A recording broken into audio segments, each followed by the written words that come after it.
when security locks you out.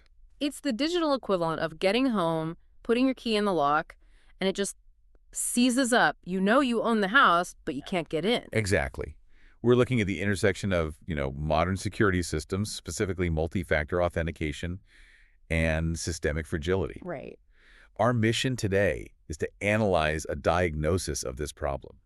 So how these highly secure systems can fail under completely ordinary, non-malicious conditions. And we're not here to criticize the strength of the security itself. This is really a deep dive focused on resilience, the ability to tolerate failure. A resilience-first perspective. I like that. Exactly. This is not about being hacked. It's about being locked out by your own safeguards. So let's jump right into the initiating anecdote the source material uses, because it's just so frustratingly simple. It's about someone getting locked out of a crucial Amazon account. And the trigger wasn't some sophisticated cyber attack. It was an entirely normal physical event.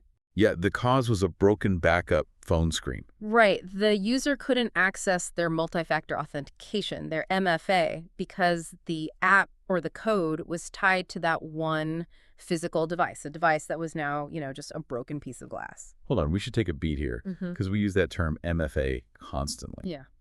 For listeners who might not be deep into this, what exactly is multi-factor authentication, and why is it usually considered such a good thing? Sure. So MFA simply requires you to prove you are who you say you are using 2 or more different kinds of verification. Okay. The standard way is something you know, like your password, combined with something you have, like your phone. A physical device. A physical device. And it's an essential layer of modern security because, if a hacker steals your password, they still don't have your phone. It works perfectly to keep attackers out. And yet, in this case, the system kept the legitimate user out. Correct. The key factor for authentication, that's something you have, became physically inaccessible because of an ordinary event. You drop your phone, water damage, whatever it is. And that leads us directly to the core distinction we need to make. It does. So what do we call a scenario where the system works flawlessly to keep unauthorized people out, but it also locks the owner out indefinitely? Well, this wasn't a security failure. I mean, the security worked exactly as designed. It blocked access without the required factors. Right.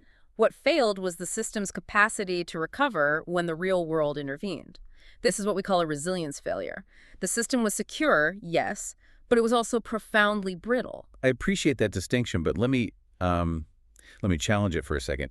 If security is working exactly as designed when it locks out the owner, doesn't that just mean the design itself is flawed? Why call it a resilience failure instead of a design failure? That's a fair question. It's because the intent of the security element, the MFA, is sound. The failure lies in the surrounding infrastructure that supports it. Okay. Think of it this way. If security is the heavy vault door, resilience is the plan for what happens when the keypad fails or the guard loses the key. It's the fire exit, the emergency code. The alternate path. The alternate path. Not The possible. security system was designed without recognizing that in the real world, things break. That makes perfect sense. So the problem isn't the complex attack, it's the simple reality of a broken screen. That's the common threat for a user. Which brings us to the foundation of the problem, this hidden assumption that so many digital systems are built on. Let's unpack that hidden assumption from the sources. The assumption is a simple one. It's that the required resources, your device, your phone number, your chosen path, will always be available and working right when you need to prove your identity. It's the premise of one device, one number, one path in. And that works great 99% of the time. But the system doesn't account for the 1%. And that assumption underpins these multiple single points of failure that the presentation highlights. Right. In the story, those points were clearly defined. First, relying on one specific phone number. Second, that number residing on one physical device. Third, the lack of any alternate verification method. And finally, the critical part. No documented offline recovery path. We're talking about dependencies that just pile up. Even phone-based MFA, while it's better than just a password, is fragile. Phone numbers can be ported, or worse, SIM swapped. Absolutely. And even without malicious action, if you travel or just change carriers, you risk breaking that single point of trust. The system is designed to check a box. Did the user use 2 factors? But it doesn't check the other, more crucial box. It does not check. Is there a redundant path if factor A fails? So when that single path, the working phone, broke, access just stopped. completely. The system chose simplicity over redundancy. And when that single point of failure hits, where do you turn? That takes us straight into what the slides call the support paradox. And this is, I think, the most devastating part for the user. It creates this closed loop with absolutely no exit.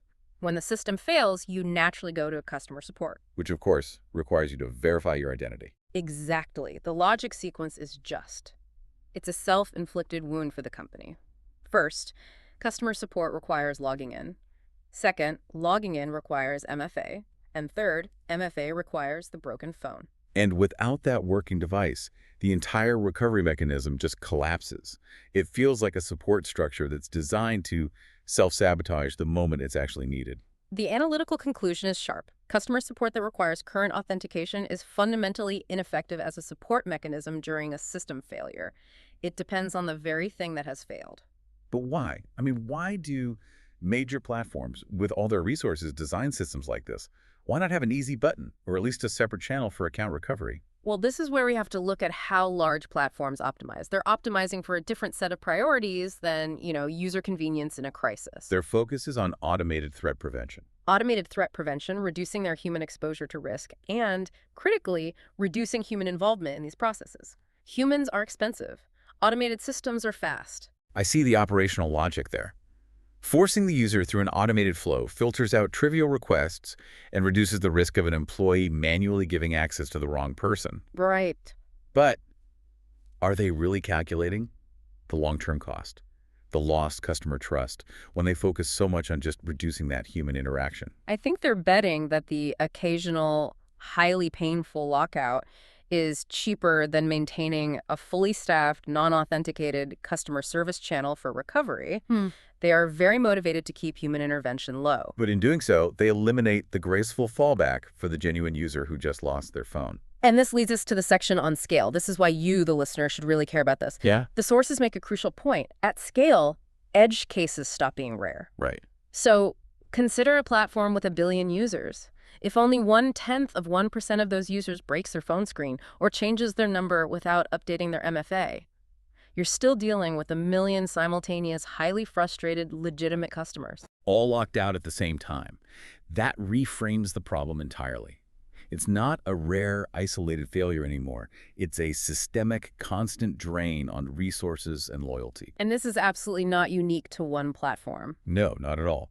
The source material shows how this fragile pattern exists everywhere that relies on a centralized root of trust. We see the same centralization in systems like domain registrars, where one credential controls your entire web presence, admin email accounts, which are often the recovery path for everything else. High-value password managers, cloud storage platforms. All of them. In all these cases, that one foundational credential, the password to the registrar, the primary email, it becomes your digital birth certificate, the single root of trust. And if that root is compromised, or more commonly just rendered inaccessible by a mundane incident, you're stranded.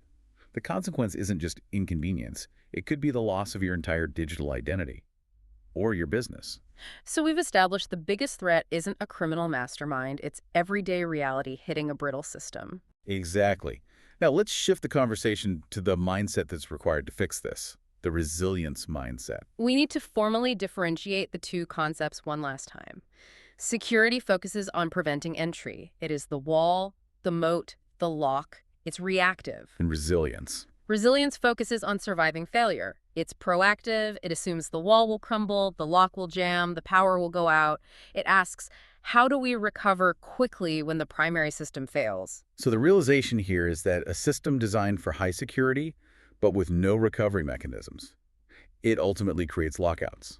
The security itself becomes a threat. Precisely. If we move from a panic over threats to preparation for failure, resilient systems must incorporate redundancy by design. Let's get specific so the listener can take some action here. What does redundancy look like in practice for an individual? It means multiple diverse authentication paths. So for example, instead of only relying on an authenticator app tied to your phone, you should also register and securely store a hardware security key. Like a YubiKey. Like a YubiKey. That's a fundamentally separate something you have that isn't dependent on your phone's battery or screen. So using two different types of MFA, not just two software-based ones. What else? Offline recovery options are essential. I mean, securely stored, paper-based recovery codes. You need to know where these are, maybe in a physical safe, somewhere separate from your password manager. And establishing a secondary trusted identity. Yes, this is crucial for major services. Having a dedicated secondary recovery email that is not your primary email and is secured by its own unique non-phone-based MFA method. It's like having a digital emergency contact. It is someone who can vouch for you, even if you can't vouch for yourself with your primary device. And finally, the slides mention periodic access testing. That sounds like something we always need to do, but never get around to. It's the digital equivalent of checking the pressure in your spare tire. Resilience requires you to actively test that your backup pathways still work, rather than waiting for a crisis to find out your recovery email is defunct. This deep dive really gives us a fundamental realization to carry forward. It shifts our focus away from the attacker and toward the fragility of the platform itself. Most people don't lose access because they were targeted by a sophisticated criminal. They lose access because their systems, despite being secure, are inherently fragile. Fragile in the face of just ordinary life. Ordinary wear and tear, device loss. The final conclusion we can draw from this analysis is simple, but I think it's profound. If your digital life only works when everything works, then it fundamentally doesn't work. The systems you rely on must be able to tolerate failure. The diagnosis is clear. Our focus should be on how we design and use digital systems, aiming for security without panic, and prioritizing resilience over mere reaction.